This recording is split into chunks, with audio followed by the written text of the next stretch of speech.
नमस्कार दोस्तों, जय मां भारती।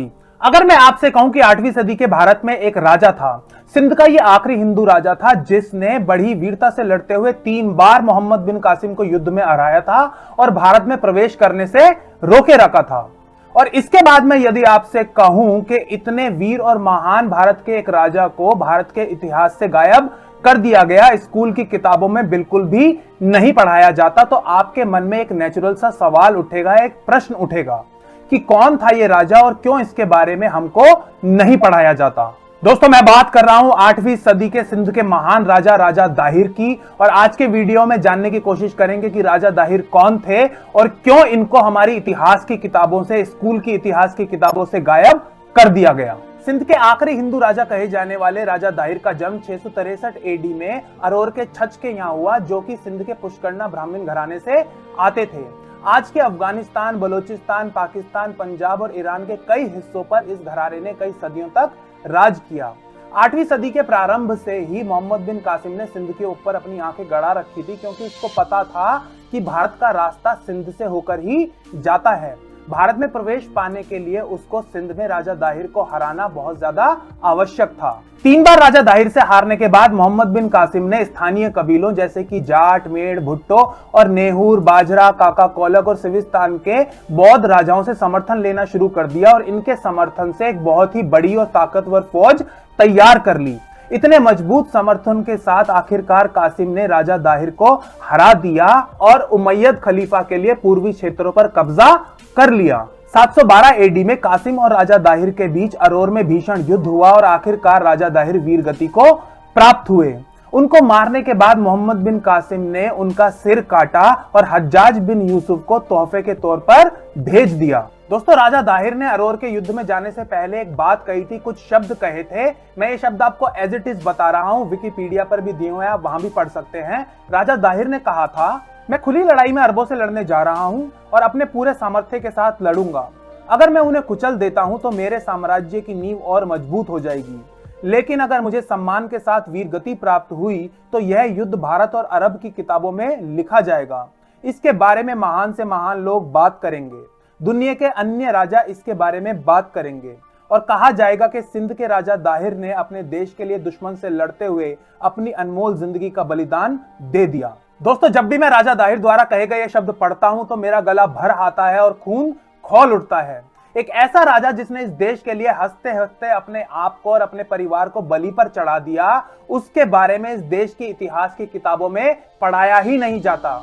लेकिन जिन दुश्मनों से, जिन आक्रांताओं से वो लड़ा, जिन राक्षसों ने उसके शव का गला काटकर तोहफा बना दिया, उनके गुणगानों से हमारी इतिहास की किताबें भरी पड़ी हैं। मुगलों के बारे में हमारे स्कूलों में बच्चों को बहुत ज्यादा पढ़ाया जाता है और मुझे इस बात से कोई परेशानी बिल्कुल नहीं है।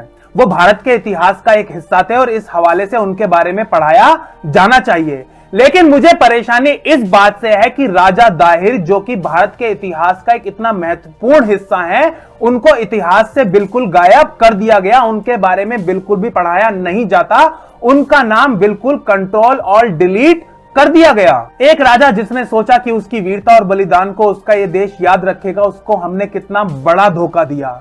राजा दाहिर हमारी स्कूल की किताबों से गायब क्यों हैं? इस प्रश्न का उत्तर ढूंढने के लिए दोस्तों मैंने बहुत रिसर्च की, ना जाने कितनी किताबें, आर्टिकल्स और रिसर्च पेपर्स पढ़ डाले। इंडियन एजुकेशन सिस्टम को कैसे डिजाइन किया गया और किसने डिजाइन किया, मैंने इसके ऊपर भी बहुत पढ़ाई की। 1947 में आजादी मिलने के बाद नेहरू जी की सरकार ने स्कूलों की किताबें लिखने का जिम्मा सौंपा कम्युनिस्ट और लेफ्टिस्ट विचारधारा के लोगों को। इन्हीं लोगों को यह डिसाइड करना था कि हमारे स्कूल की किताबों में क्या चीजें रखी जाएंगी, क्या चीजें नहीं रखी जाएंगी, क्या किताबों में आएगा, क्या नहीं आएगा। ये इन्हीं कम्युनिस्ट और लेफ्टिस्ट लोगों ने डिसाइड किया। राजा दाहिर का नाम इन्होंने इतिहास की किताबों में शायद इसलिए नहीं रखा क्योंकि अगर आप लोगों को राजा दाहिर के बारे में पढ़ाएं, उनकी वीरता के बारे में बताएं, अगर आप राजा दाहिर को एक हीरो बताएं, तो शायद आपको मुगलों को एक विलन बताना पड़ेगा। और यह बात इन कम्युनिस्ट और लेफ्टिस्ट लोगों को, जिन्होंने हमारी किताबें लिखी, उनको हरगिज मंजूर नहीं थी, क्योंकि इन लोगों को सेक्युलरिज्म को एक खास तरीके से डिफाइन करना था, परिभाषित करना था, अपने तरीके से, अपने एजेंडे के अनुसार परिभाषित करना था। इसलिए इन्होंने राजा दाहिर जैसे राजाओं को इतिहास की किताबों से गायब कर दिया।